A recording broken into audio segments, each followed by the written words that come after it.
Christmas dinner at the lake house always had a fake feel to it, but that year it felt straight up scripted. Every wine glass was set like a catalog photo. Every laugh was 2 seconds too late, like they were waiting for a cue. Even the damn candles looked like they were lit for effect, not warmth. And I knew why. My name's David Reeve. I'm 38 years old. I live in Marietta, Georgia, but this lake house in North Carolina has been my home, my responsibility, for over a decade. That night I sat at the far end of the long cherry wood table, next to the busted radiator I fixed last fall. It still clicked every 10 minutes. Lorna, who'd worked on this property longer than any of us had lived in it, moved quietly around the dining room, topping off glasses and pretending not to hear. My brother Marcus was at the head, wine glass raised, smug as ever. Laura, our sister, sat beside him, wearing that tense little smile she pulls when she's waiting for someone else to take the fall. Marcus tapped his fork on his glass. Let's raise a toast to the next chapter of our family legacy. He looked straight at me. After a lot of discussion, we've decided to sell the lake house. Nobody blinked. He went on smooth and casual, like he wasn't detonating a bomb. It's time to let go. David, we all think it's best you start the next phase of your life somewhere else. You've held on long enough. I didn't flinch. I didn't yell or slam the table like they were expecting. I just reached for my water, sipped, and set it down. Quick note, before listening, share which city or country you're watching from. Marcus smiled, like he'd just served me a warm plate of truth. We've lined up a buyer. They're ready to move quick.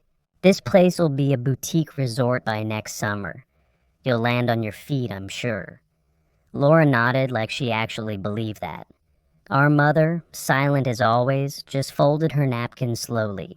My father sat near the end of the table, silent, his glass untouched, eyes fixed somewhere past the candles.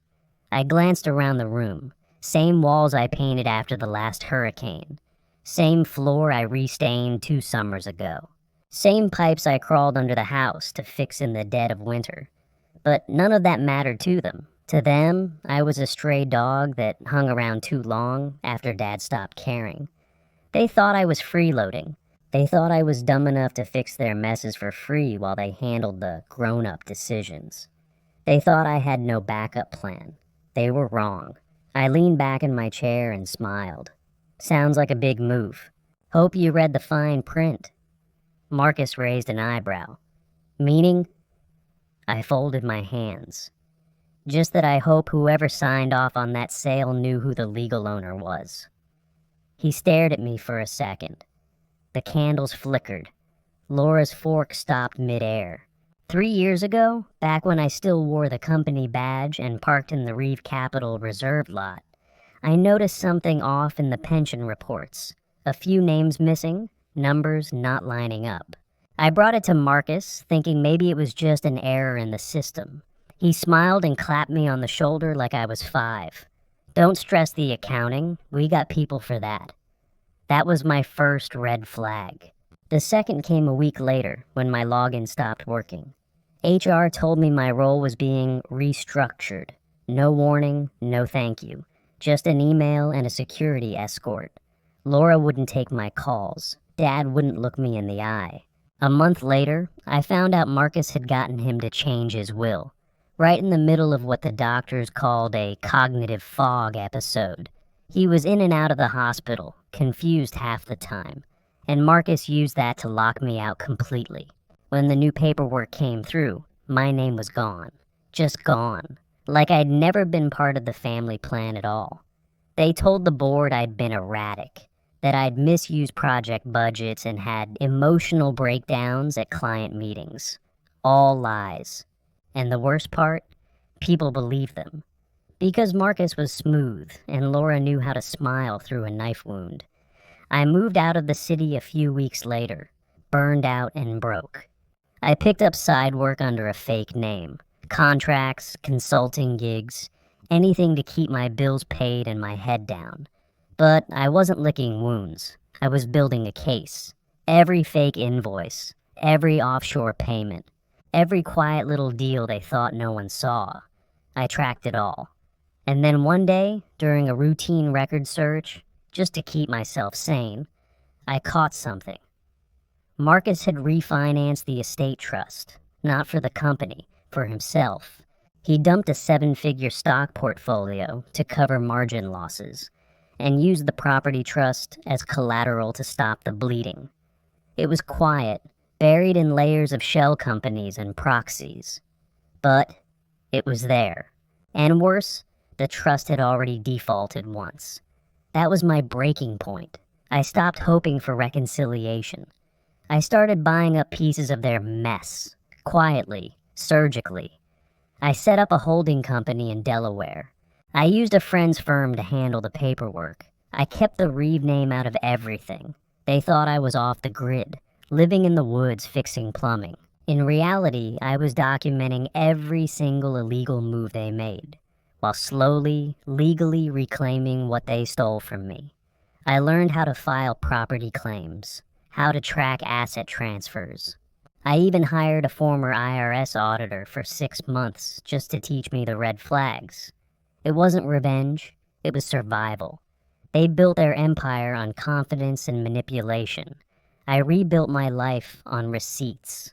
And sitting there, watching them squirm at that table, I didn't feel proud or angry. I just felt focused. Like the last puzzle piece was about to click into place. Laura finally cleared her throat. "David, what is this?" I didn't answer. Not yet. Not until they saw the whole picture. Because this wasn't just about the house. This was about everything they thought I couldn't prove. I let the silence stretch another second before I sat back down. Laura's voice wobbled. "David, what are you talking about?" Marcus finally reached for the envelope, flipping it open with the same fake calm he used to fire people. He barely skimmed the first page before closing it. "This is nonsense. You can't just claim ownership of the house." I raised an eyebrow. "You sure? That's the deed transfer from the foreclosure sale, recorded in Burke County 6 months ago." He scoffed. "No court would uphold that. This estate belongs to the family trust." "That trust was liquidated after a margin call," I said casually, like we were talking weather. "You know, when you used it to prop up your firm last year?" Marcus blinked. Twice. I leaned forward. "Or did you forget the terms of that refinance agreement? Because the moment your firm defaulted, the trust became collateral." My mother gasped. Her napkin dropped to the floor. Marcus gave a short, breathy laugh, shaking his head like I'd told a joke that went too far. "You're bluffing." Laura looked frozen, eyes locked on the envelope like it might swallow her. "Ask the county clerk," I said, "or the shell company that bought the house. Ever heard of Black Birch Holdings, LLC? Laura finally whispered. "That's you?" I nodded. "Set it up last year. Used it to acquire the property after the bank listed it. You all got the foreclosure notice. You just didn't open your mail." Marcus's mouth twitched. "This is insane." I slid another set of papers across the table. Title history, transfer of ownership, wire confirmations. Every page was stamped, signed, and dated. You didn't even notice the address change on the property tax records. You were too busy lining up your fake buyer. He stood suddenly, pacing behind his chair. "I had a deal lined up with a luxury developer. They already made an offer." I cut him off. "You were trying to sell something you didn't own. That's called fraud." My mom looked from him to me. "Why would you do this, David?" "I didn't do anything to you," I said, my voice tight. "I followed the paper trail you all left behind." Marcus slammed his hand on the table. "You blindsided us." "You cut me out," I snapped. "You thought I'd crawl away and rot. But while you were busy pretending to be the king of this family, I was out there picking up the pieces." Laura looked pale, her wineglass tilted slightly in her hand. "So what now?" I looked at her straight. "Now, we talk about who really built this family, and who tried to bury it." My mother sat completely still, Her hands were clenched tight in her lap. She didn't say a word. I reached back into my bag and pulled out one final document, bank statements from the trust account, leading right into Marcus's personal holdings. I didn't show it yet, not yet, because this wasn't the finale. This was just the pressure valve finally breaking open. Marcus stared at the envelope like it had teeth. "You planned this." "You're right, I did," I said. Marcus's face had gone red, his laugh gone hollow. Laura looked like she wanted to sink into her chair and disappear. I leaned forward, palms flat on the table, and let the next piece drop. "Here's the timeline," I said, voice steady. "Your firm tanked, Marcus. You lost big on those energy stocks. You used the family trust as collateral to cover your margin call. The bank seized control when you defaulted, and while you were scrambling for investors, the house went up for sale. Quietly, legally. I was the only one who showed up to bid." Marcus's jaw tightened. "You're twisting this." I reached into my folder again and tossed out a stack of emails.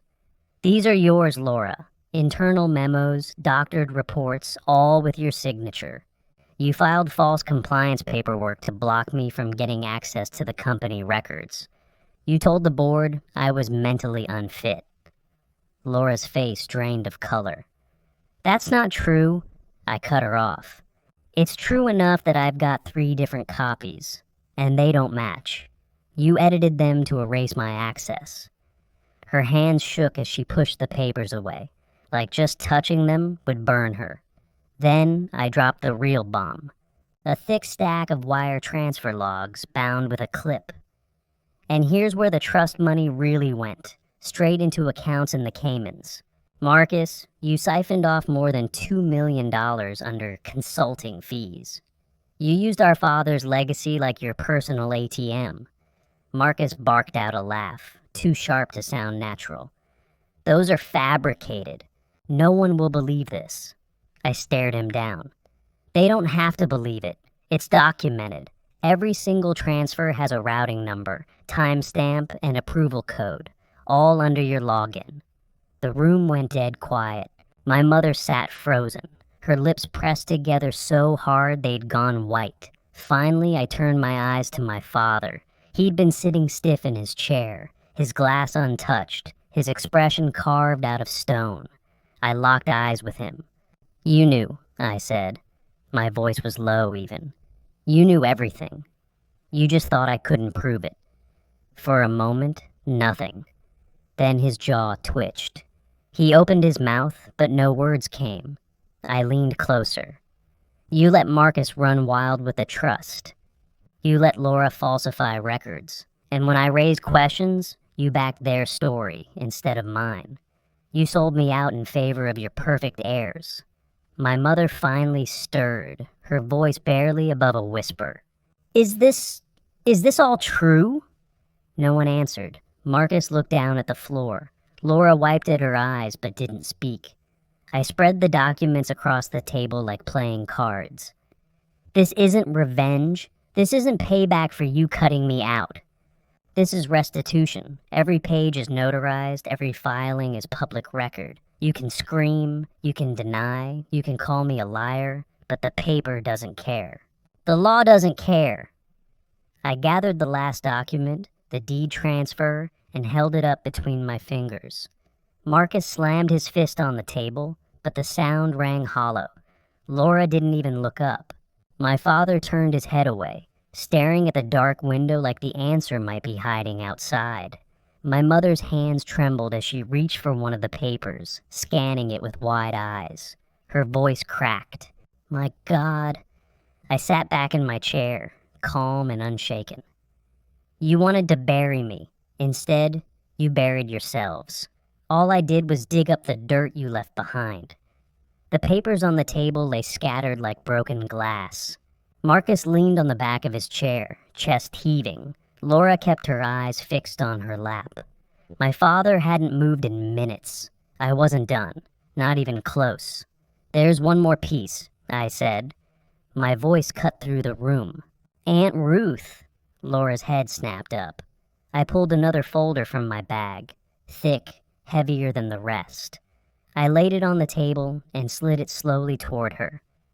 Ruth's signed copy of her will never left her possession until the night she died. The one you filed, conveniently leaving everything to Marcus, wasn't hers. Laura shook her head quickly. That's not true. Really? I said, flipping the folder open. Because here's security footage from the hospice wing. You, Laura, slipping into her room at 2 in the morning. No doctor, no nurse, just you. Her mouth opened, but nothing came out. I pulled out another document, stapled testimony. This is from a nurse on the night shift. She says Ruth's medication dosage was off the chart when she checked the logs the next morning. Not a normal spike, not accidental. My mother gasped, her hand flying to her mouth. And here, I continued, pulling one last sheet, is the toxicology report from Ruth's chart. Elevated levels of morphine, 3 times the prescribed dose. The attending physician flagged it, but somehow that note didn't make it into the official file you submitted. Laura's hands trembled. You're twisting this. She was dying. She was in pain. She was lucid, I snapped. She was emailing me 3 days before she passed, and she sent me something you didn't expect. I reached into my jacket pocket and set a small USB drive in the middle of the table. The sound of it hitting the wood echoed like a hammer. Ruth sent me the draft of her will, the real one. It names me as her successor co-owner. She never changed it, no matter what you filed. She even attached a video message, her voice, her words, saying she wanted me to keep the estate safe from all of you. Laura's face went white. Marcus looked at her, his eyes blazing. What the hell did you do? She stammered. I didn't. I leaned forward, my voice sharp as steel. Save it. This isn't a family squabble anymore. This is probate court material. And if the DA decides the nurse's testimony plus the toxicology is enough for an investigation, I tapped the USB with my finger. That's a police matter. My father finally spoke, his voice gravel. You'd really drag your own sister into court, I glared at him. She dragged herself there. She forged a will, tampered with records, and slipped into a hospice room the night our aunt died. You think I'm the one destroying this family? No. I'm the one cleaning up the rot you let grow. My mother's eyes filled with tears, but she didn't speak. She just stared at Laura like she was seeing her for the first time. Marcus looked cornered, his composure cracking. He hissed, You'll regret this. You don't know the damage you're doing. I stood, slid the USB back into my pocket, and gathered the testimony sheets. Oh, I know exactly what I'm doing. I'm making sure Ruth's voice is heard, not buried. And if that means dragging all of this into the light, so be it. I planted both hands on the table and looked each of them in the eye, one by one. This house is mine. The will is mine. And every scrap of evidence I've shown tonight is admissible. Ruth trusted me to protect what she built, and I'll honor that, even if it means watching the rest of you fall. The silence that followed was heavier than any scream. Nobody moved. The house was dead quiet, except for the faint hum of the fridge and Laura's shaky breathing. I stood there, still holding the folder, watching their world cave in. Then came the knock. 3 short raps. No rush, no hesitation. I turned to the front door. Through the frosted glass, I saw 2 Burke County deputies flanking a man in a dark jacket with a federal badge clipped to his chest. I opened the door without a word. David Reeve? The lead agent asked. I nodded. They're inside. Everything's ready. He stepped in, followed by the officers. We have arrest warrants for Marcus Reeve and Laura Reeve on charges of fraud, embezzlement, obstruction of justice, and falsification of legal documents. Marcus backed away from the table, panic blooming across his face. This is insane. You can't arrest us in our own damn house. It's not your house, I said, stepping aside as they cuffed him.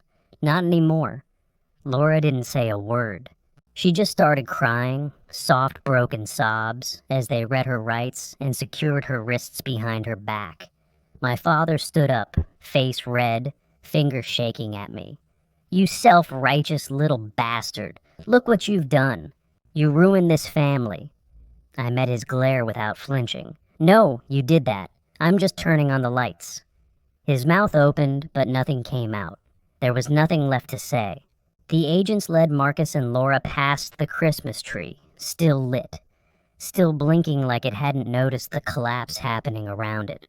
My mother stood frozen, one hand gripping the back of her chair, her eyes locked on Laura like she didn't recognize her anymore. She didn't speak, not one word. The front door closed behind them. The room deflated, like someone had sucked the oxygen out. My father slumped back into his chair, staring straight ahead. I turned toward the kitchen, where Lorna had been standing quietly just out of view. She stepped forward now, her face calm, but her eyes sharp. "You all right?" she asked. I nodded. "Been waiting a long time for this." She walked over, placed a hand on my shoulder. "Your aunt would be proud." That was the only thing anyone said for a while. Lorna had worked on this property for over 30 years. She'd seen the rise and the rot of this family up close, and she never once treated me like I didn't belong.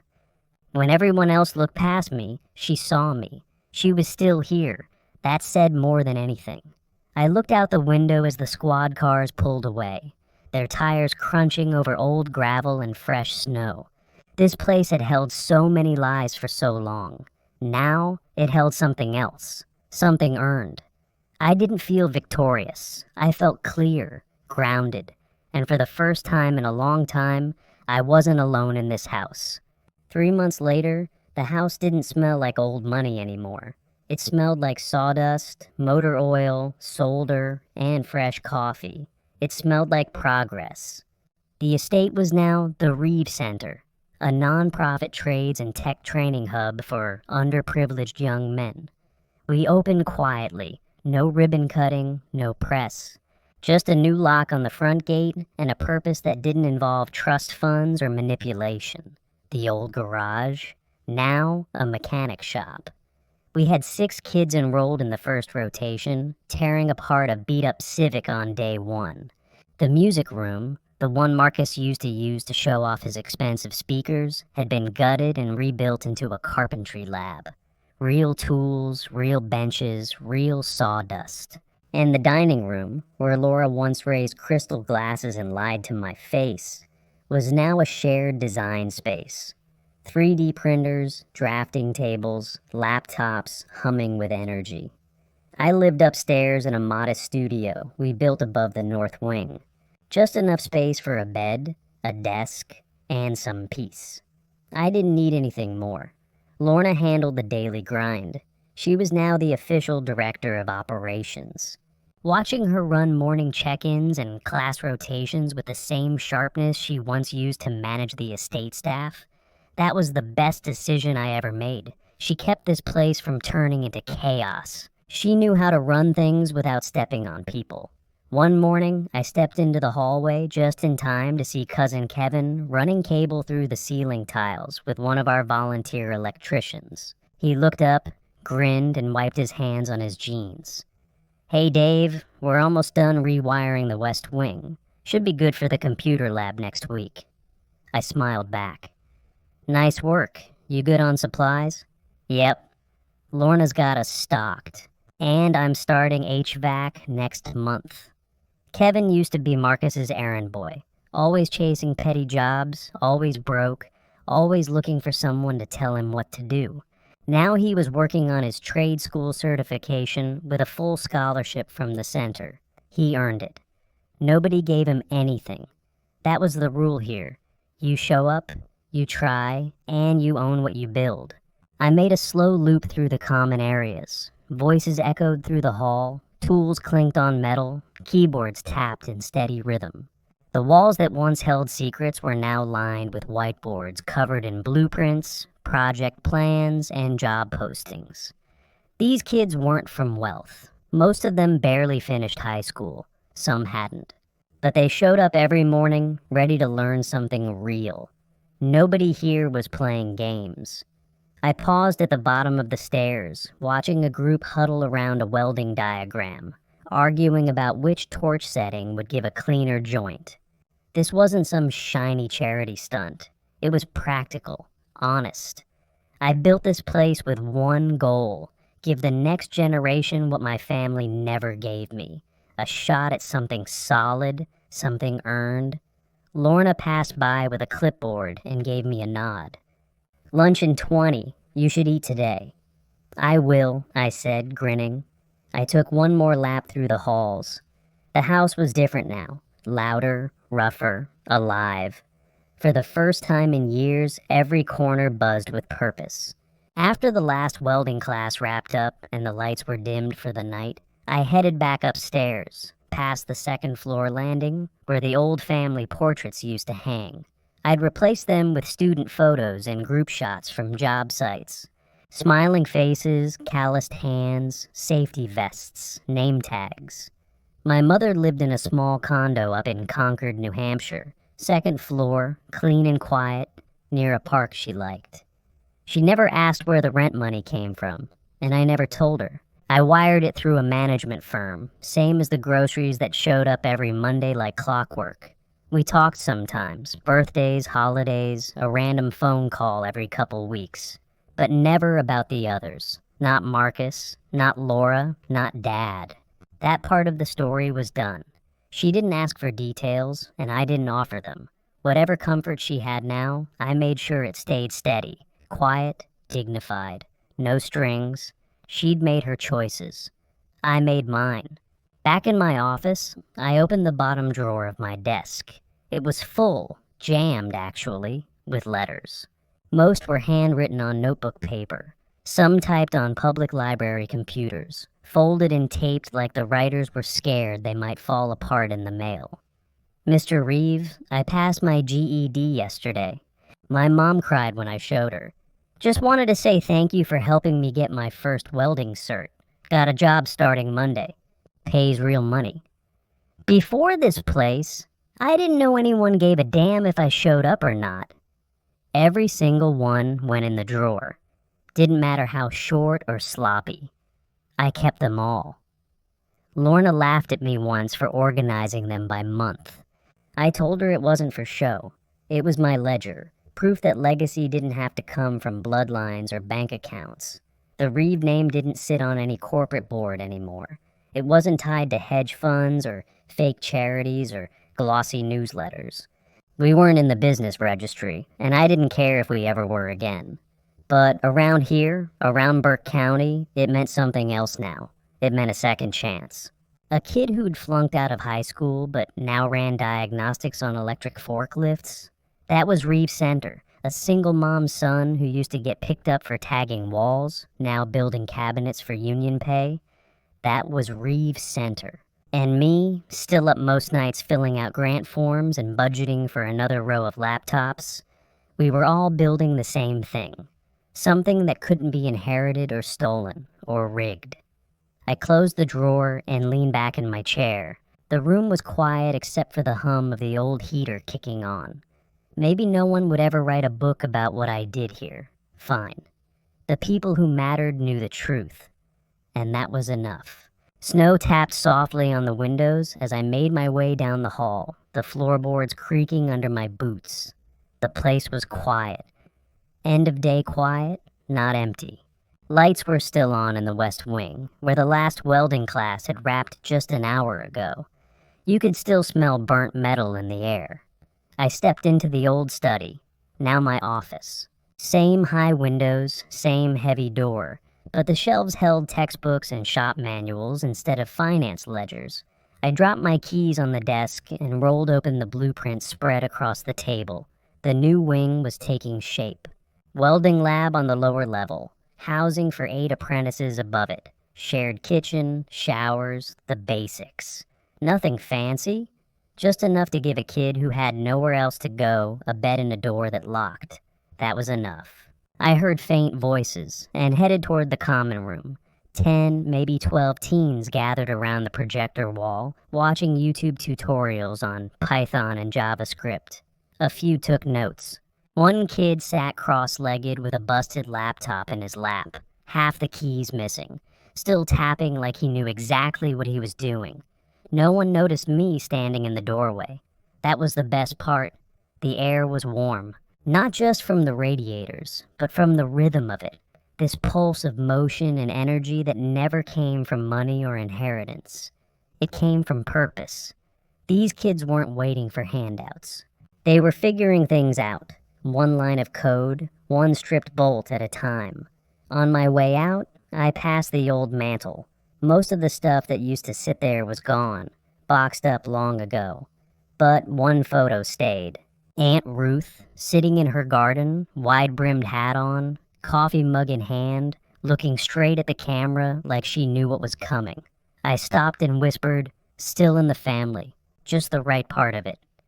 One by one, I turned out the lights as I headed back upstairs. Hallway, lounge, stairwell.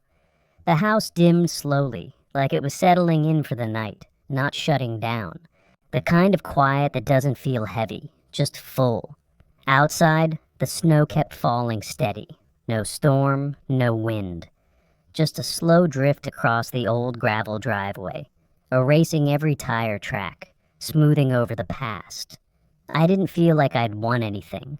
I just felt like, for the first time, I'd built something worth leaving behind.